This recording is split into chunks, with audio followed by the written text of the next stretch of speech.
Thank you for listening to Life Improvement Radio. You are listening to a rebroadcast of a previously recorded show. We're live at the Miami Book Fair, powered by Life Improvement Radio. You can go to lifeimprovementradio.com or heliumradio.com, and also neilhaley.com, or follow me on Twitter at Total Tutor. I'm excited to welcome the program my co-host, Eric Remmel. Eric, we keep rolling through. 3 hours in, you're going to have to get ready to broadcast this show. After the 4 hours, you're going to replay it today, right? And tomorrow, right? Oh, absolutely. Yep, it's going to replay all weekend, and then we'll have our interviews edited down, and we'll have them up on the website at some point next week. So people can go through and download their favorite interview and share it, check it out on iTunes. It'll be everywhere. And that's really, really exciting, especially when some of these authors never get the opportunity to do many interviews, or they do very quick sound bites, or they do ones that really talk about the book and not the person.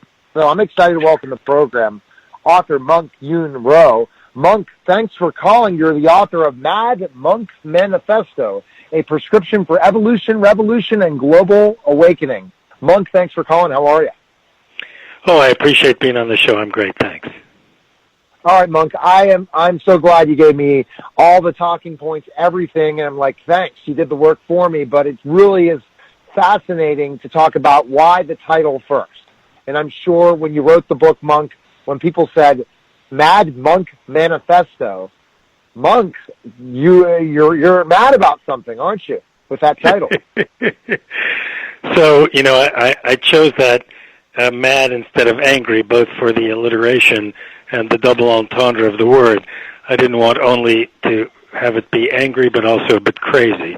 And because there's such a utopian feel to the book about, talking about how we would really like to be ourselves and talking about the kind of world we would really like to see, it does have that utopian flavor, and therefore people say, you're crazy. And I answer, well, as long as we know where we're headed, we have a better chance of getting there. So if we describe the way we want to be and the way we would like to see the world clearly, we've got a better chance of achieving those things. Very, very interesting. And Eric, if you read his bio, the guy is in the same field as we are, and he's very, very, very interesting. His background, Eric. Do you want to comment on that? I know. Yeah, I was reading through it. I mean, you hit a public television show. You've written countless articles and books. And teach and speak in South Florida quite frequently. I'm based here in St. Petersburg, so a couple hours, north of where you're at.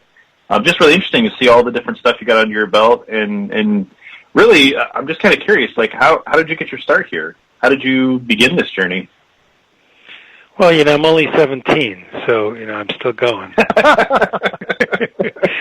I appreciate that you think I've done some things already, barely out of high school and all. So, I got my start by being a child of the 60s, I suppose, and a Holocaust survivor family. And I had the seeker gene. I looked for answers that I wasn't getting in the community around me, the religious community, the social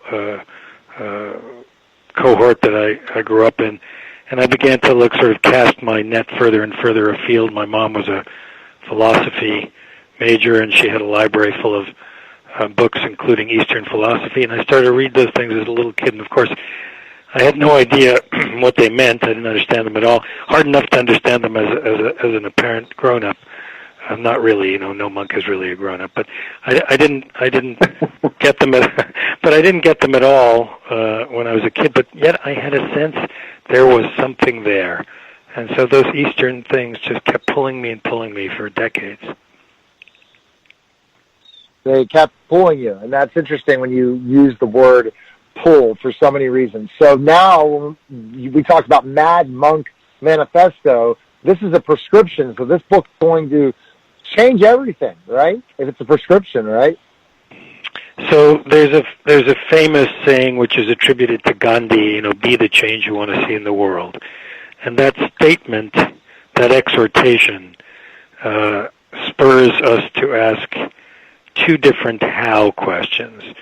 First, how do we execute the change in ourselves? And secondly, once we've done that, how does that in turn change the world? And so Mad Monk Manifesto addresses all of that, starting sort of as if you dropped a stone into a pond and watched the ripples go outward from the middle, starting by changing ourselves, working on the way we see things, the way we understand ourselves, who and what we understand ourselves to be, questioning our values, questioning the choices and decisions we make, the things that we believe, the things that we are told, and how we respond to them. And then, by working on things like our quieting our mind through meditation and changing our diet and on through exercise, and then, the example we set in the community, all the way out to how we treat the environment and politics and religion and all of it. So it's all in one relatively slim prescriptive volume, and I hope people please buy it and look at it. That's the idea, is to get these ideas out in the world. Interesting. And I'm just interested in how you became a monk in this process. You were a Jewish boy, so that would be a surprise. And when we hear about this, how did you become a monk?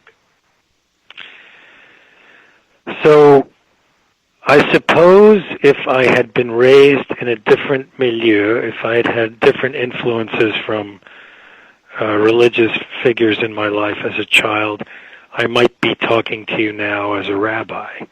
I think it was probably a failure of community at that time, which, offered me nothing of the substantial things that I felt I wanted spiritually. And, the desire to become a monk wasn't really so clear to me as a child. I didn't walk around saying as a little boy, I want to grow up to be a monk.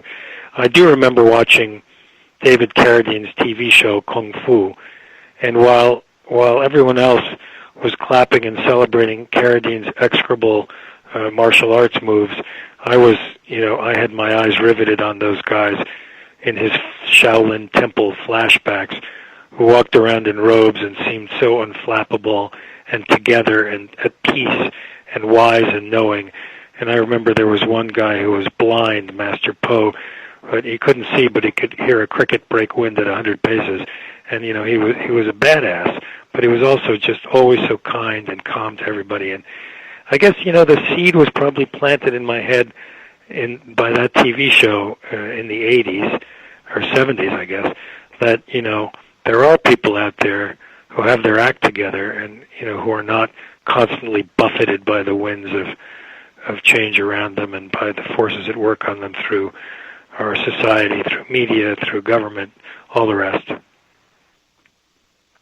It's fascinating when you talk about those things of a monk, and how did you develop all that discipline, especially in certain ways? The discipline of your diet, discipline of specifically of what a monk should be and how they should be. So, commitment and discipline don't develop because you make a decision you want to do that. That's in the movies.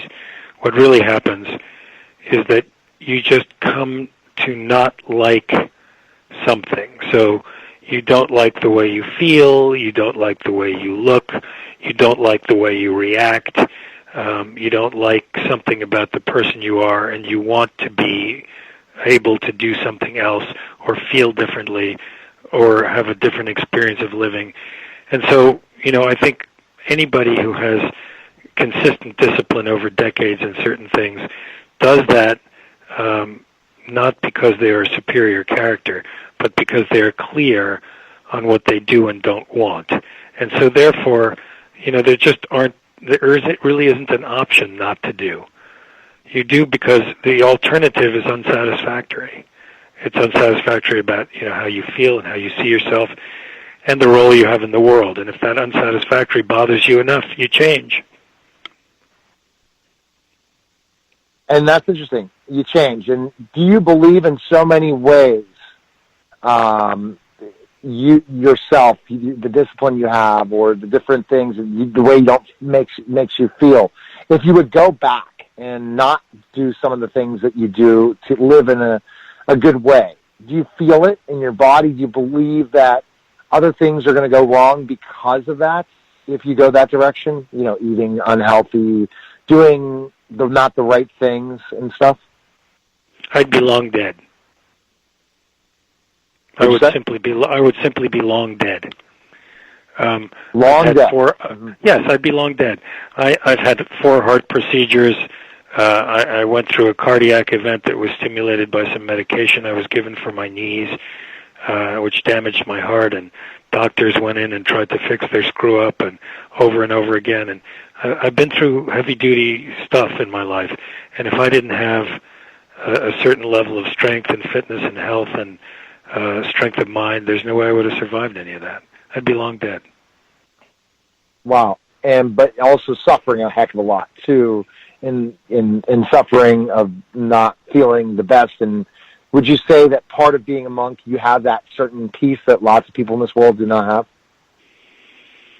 So there's a Buddhist saying on this subject which I like very much. Pain is inevitable, suffering is optional.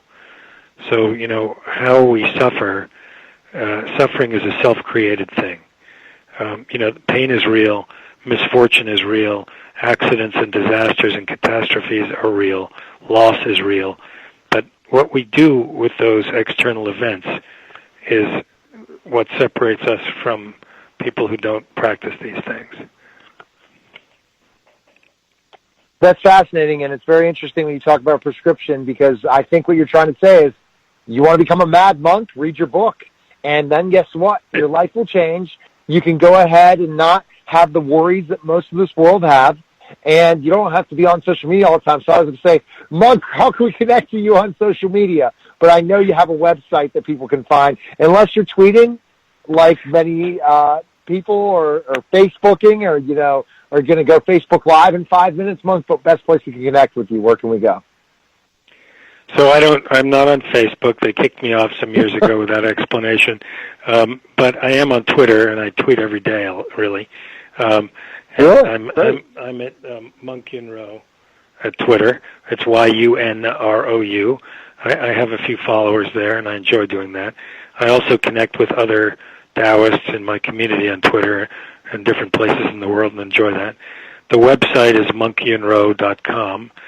MONKYUNROU,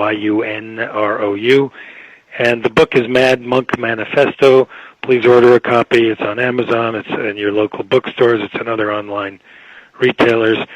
And of course, my prescription is not just to help us all feel better, each and every one, but also to see the ripple effects, as I said earlier, about the stone in the water and out in the world, so that we see